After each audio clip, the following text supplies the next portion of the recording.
The conflict, it has a history since decades between the Houthi and the central government, but it developed quite a lot in the last 6 months or last 8 months to be more concrete. So in last June, the Houthi succeed to enter in bordering governorate called Amran. Few months later, in September, they succeed to enter Sana'a, and since then the conflict and the instability in the country continue in a dramatic way and ended now in March with this coalition bombing in Sana'a and the rest of the country.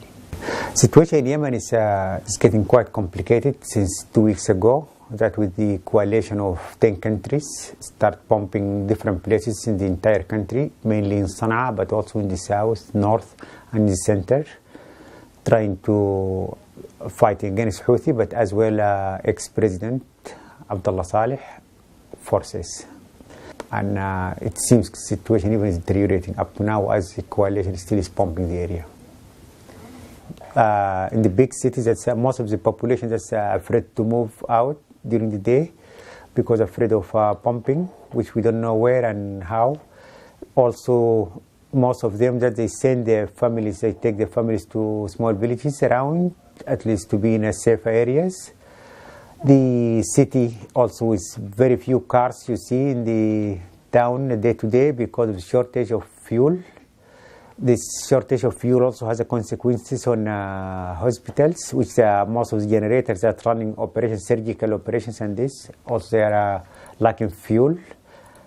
The population also suffer in those directly with displacement, which we have more than 100,000 displaced in different parts of the countries, and 500 were killed, and more than 2,000 now are injured and treated in different areas in the country.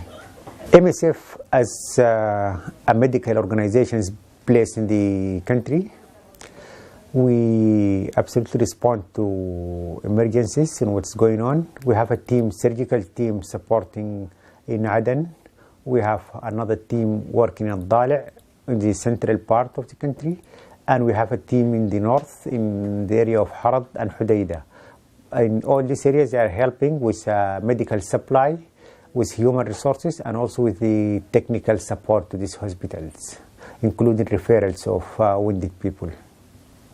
Also the human resources, medical staff, they are not able to reach the areas where they're supposed to do their work. Access remains the main issues, whether for bringing drugs and international staff to come to give hand, but also internal movement from areas to areas to give hand. That challenge is not ending on that, but also continue to be quite strong for the wounded people who they don't, some of them, they cannot reach the place of getting support. They cannot reach our hospitals because there is a fight, streets fight, and they cannot cross certain areas to receive help. In such conflict, lots of challenges that are in the ground, but the main one that MSF really confront, that supply of drugs, because more and more the stock the organization have and the other international organizations have in the ground is getting decreasing and decreasing because of the high consumptions. Even though with all these challenges, there is a small light that MSF succeed to bring a boat from Djibouti crossing to reach Aden, and the challenges remain still how they reach all the areas that were supposed to distribute the drugs.